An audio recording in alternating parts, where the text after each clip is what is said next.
Welcome back. Today I'm going to try to play and beat Sven, which is a bot on chess.com from Slovenia, rated 1100. As it turns out, playing these bots has actually helped me in real games because the bots, even though their blunders are different, sometimes their openings remind me of some of the players I face when they play some odd move in the opening. And a couple of the last bots I don't think have actually made mistakes until a little bit later, so it's forced me to play precisely and make sure all my pieces are protected, which is good practice regardless. So let's do this. Okay, I'm going to let the computer choose the colors, and it has given me the white pieces. The bot says just don't take any of my pieces. Okay. I'm going to try to take some of the bot's pieces, but I am going to ignore the rest of the chat. Okay, we're going for the King's Indian again, which is the same thing that the last bot Laura played. I think c4 is good here. Adds extra pressure to the center. And here I think just knight to c3.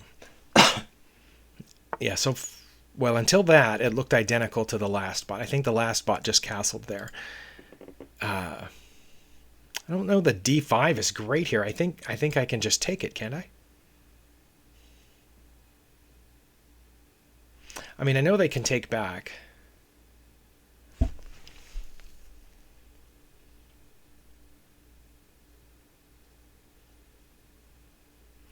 But then I'm exchanging a flank pawn for a center pawn. And if they take back, I think I can always... No, if they take back, then I play e4, right? Not sure, because I mean, they could take back here.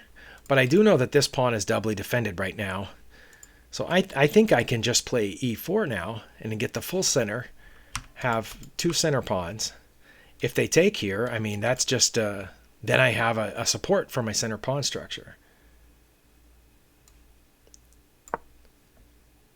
Okay, and that lets my bishop out this way. Okay, I don't know that that's really good. I don't know. I honestly don't know. I didn't mean that as in I think that's bad. I meant I don't know if that's good.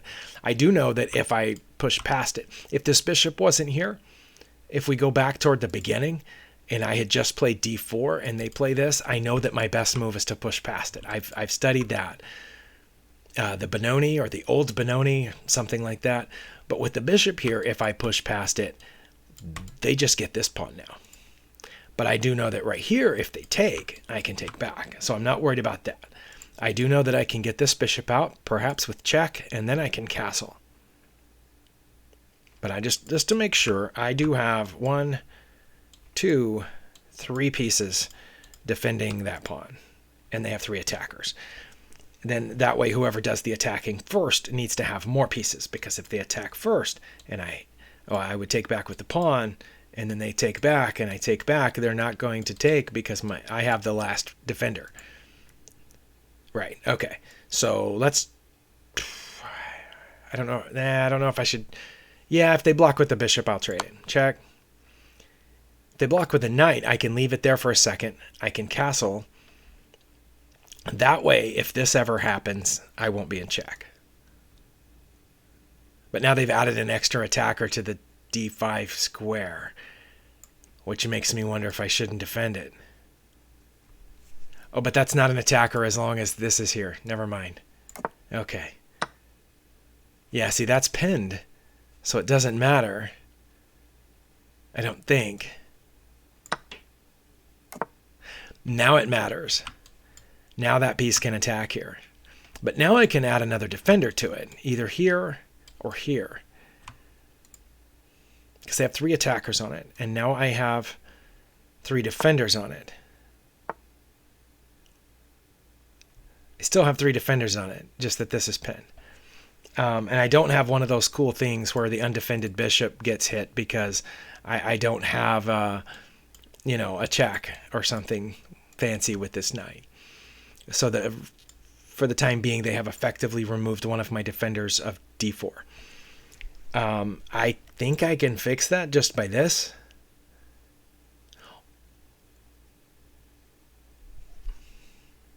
maybe. Or by this. That removes the bishop from attacking here. But then they can do that, which maybe they want to do that anyway. But I also know that a lot of times, okay, we're not in the King's Indian anymore. The opening listed at the top is now the Grunfeld defense exchange modern. It's the Grunfeld defense exchange modern exchange variation. Okay. But in the King's Indian, and I don't know about the Grunfeld, in the King's Indian, I know that e5 tries to get played here a lot. If e5 got played, I know that I would play d5 to lock that. But e5 is not being played right now, so maybe...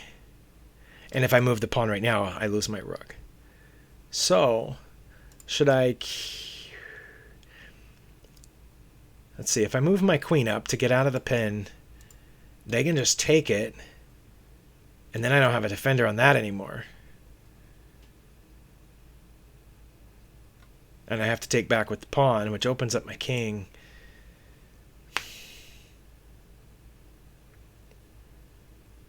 Maybe I should just take the knight. Exchange this bishop for the knight right now. I don't know. Or should I move the rook over? That doesn't help anything. All that does is get the rook out of this. I mean, it helps a little, but it's not the problem. The problem is that they now have more attackers on this than I have defenders because this is not useful for that right now. Right now, if let's say I just did something crazy like e3, they could take this pawn. And if I took back, they could take back.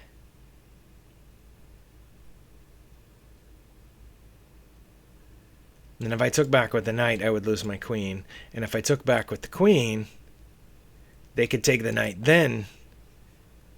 And I guess I would take their queen and then that. I'm going to do that. Okay.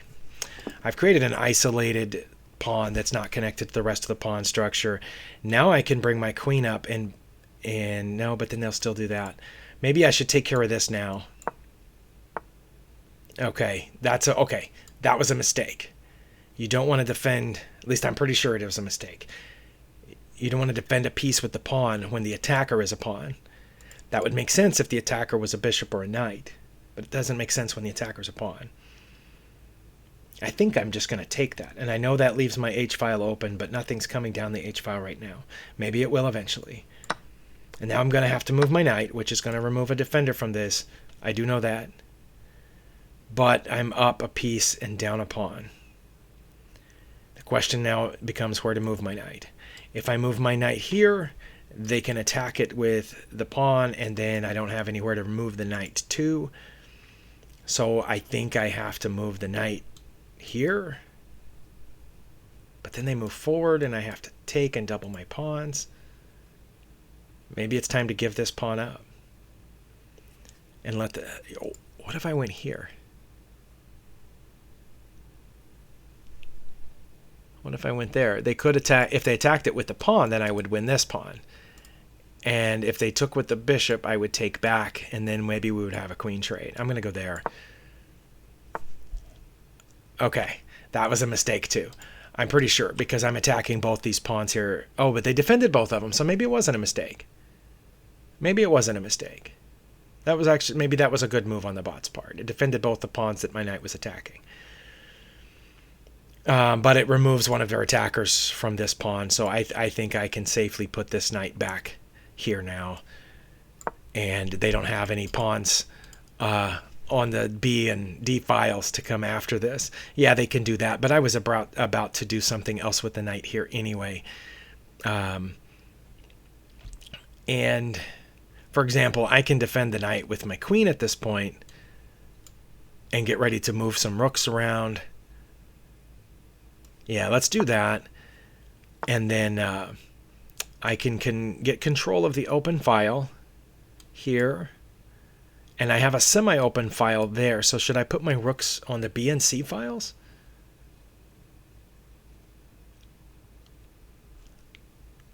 Or should I play blocking the bishop over here?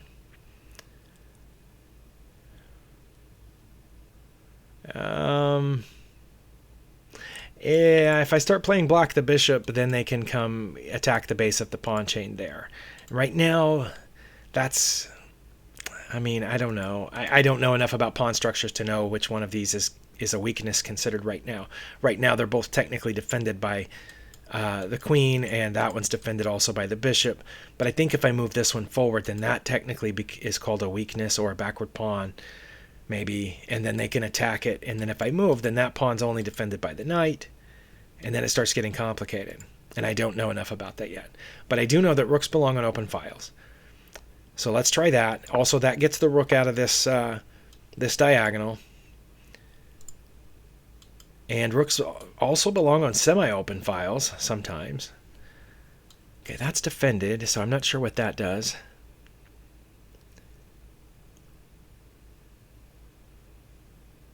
It's still, I mean, they're still protecting both of those pawns, so I guess good for them. But that blocks this pawn. So I don't think that queen move was very good either. It seemed like a wasteful move. Maybe they're looking to bring this rook over, possibly, but my rook is well defended at this point. And I also feel like this knight isn't perfectly placed here, but I don't know where better to put it. I really don't. Now that my rook is off of this really long diagonal, I'm wondering if I shouldn't try to move this pawn, like, say, here. Not exactly now, maybe? Yeah, or maybe now. Maybe now, because that bishop won't be hitting anything coming through here. And if they take with the pawn, I can take back with my pawn and still be threatening the queen. And my bishop is defended by 3 pieces.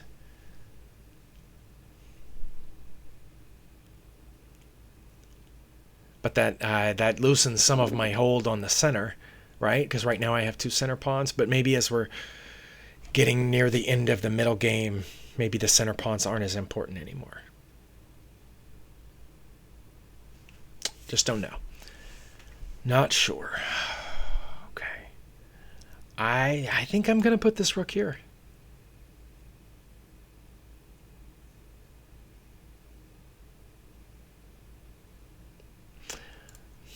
Maybe not. Maybe they're planning on playing f5, and I only have 1 defender on this. Maybe putting my knight here will add another defender to that, and another defender to the rook. I'm going to try that.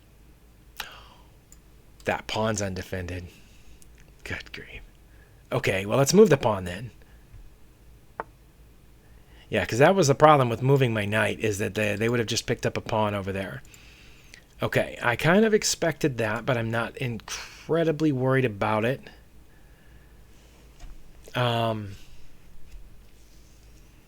I don't know. I think I should let them take rather than me taking them. If I take them right now, they take back, and then they have control of the open file. If they take me, I take back, and I have control of the open file. So that makes sense to me. I almost want to put the knight here. But then where would it go after that? Or maybe I want to put the knight back where I was originally talking about putting the knight. Now that the pawn is not in danger. Let's see, if I come here, well, then their queen would be defending that spot, but so would my queen and my knight. And then from there, what could I do? Protect that pawn? I don't know.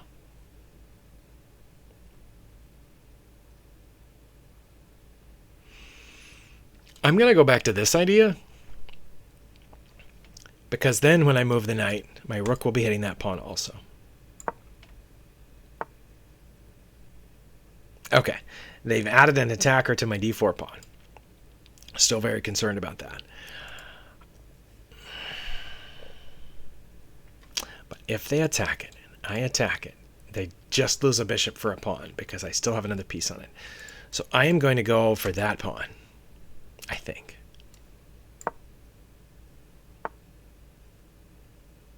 Now they have more pieces on this pawn.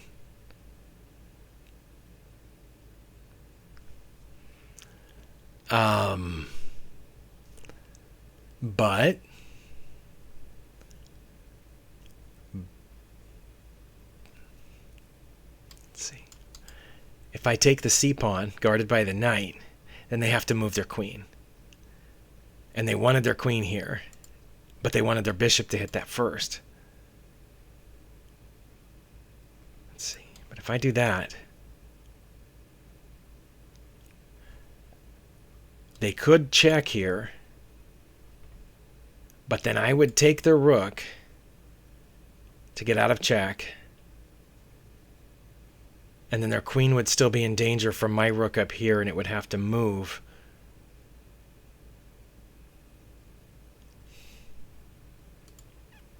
Or should I take that pawn with my knight? No. If I take the pawn with my knight, they come here, and then when I take back, the knight's not guarded anymore. Okay, so these 1100 bots are definitely more difficult to play against, even, and I'm a piece ahead. I'm up the bishop for a pawn, or and then now that we've traded off, I'm up a knight for a pawn. So, but I've got to do something. I'm gonna take the pawn here and see what happens. Okay, I think that might have been a mistake, because I'm gonna take their queen with my rook. And they can't take my queen right now. But I don't know, because after I do that, what are they going to do? They're going to take my rook back, but then I'm going to take their bishop. If I take here and they take my bishop, then I'm going to take that. So I think Sven says I can't defend without my queen. Okay, they did that. So I'm going to check to get that rook out of otherwise being in danger here, and then I'm going to take this bishop. Incidentally, that bishop was also guarding here, but they just blocked that with the pawn. Okay, well, good for them. I'm going to attack. I was going to attack both of those pawns, but maybe I should consolidate just a little bit here. No, let's do this first. Attack the pawns. Let's take that pawn with check. King has to, I probably will go down there. And then I will take the other pawn.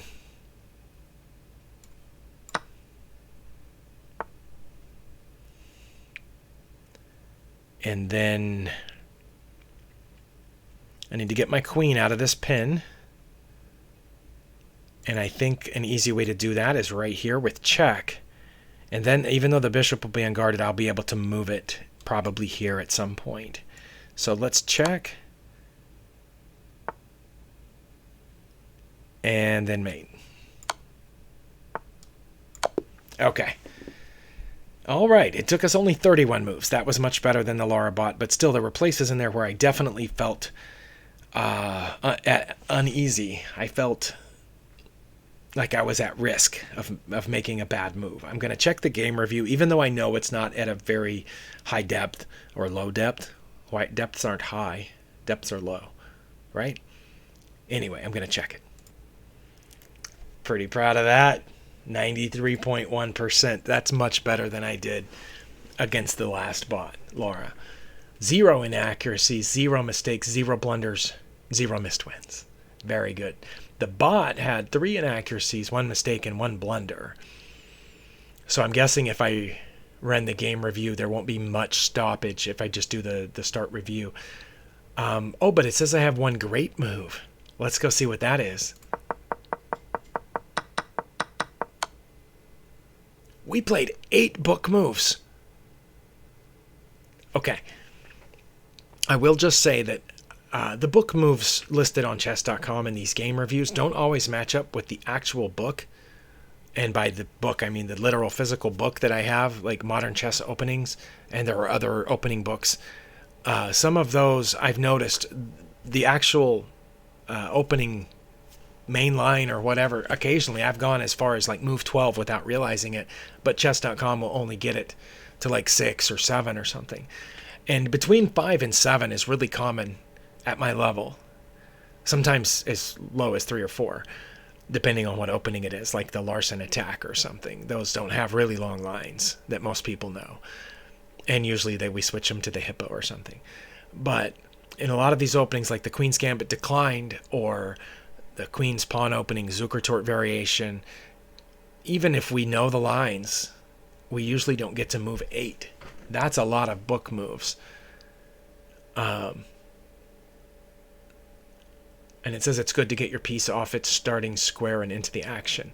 So the fact that the bot played 8 book moves and that I managed to play book moves out to move 8 is outstanding, in my opinion.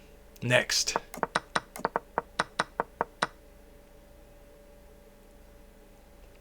Back up 1.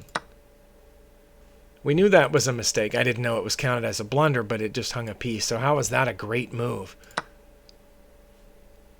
You should end up winning material after the right captures. That was the right capture. Yeah, the great move last time that I had one, the messaging is just off. Like, if anybody who works for chess.com ever comes across this channel, I'm not trying to be mean or critical. It doesn't make sense. I just made the right capture, so this makes it sound like there's more to come, which not from this move. This move was just capitalizing on the opponent's blunder. So maybe take a look at that. Or because I'm low rated, maybe I have no idea what I'm talking about. It says this is the only move that works, and you found it. Well, yeah, it's the only move. At that point, anything else I think would have been a blunder to not take it back. That doesn't make it a great move. This was a game-changing move. This is meant, I think this messaging is meant for lower-rated players, people who are below my level, because the game-changing move was that one, the blunder that the bot played. Had they not played that, had they taken instead, we would have had a different game. It wasn't my move that changed the game. It was theirs.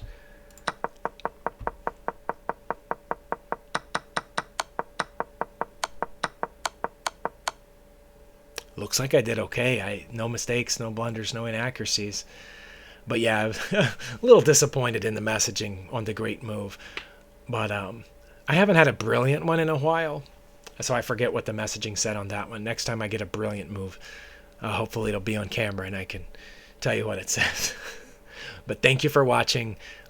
Next bot that I plan to play that I think, oh wow, this was my last 1100 bot. And I already have videos on the 1200 bots that I've played. The next lowest bot that I haven't played on video is a 1300. Nah, that might be risky. But thank you for watching, and we'll see you next time.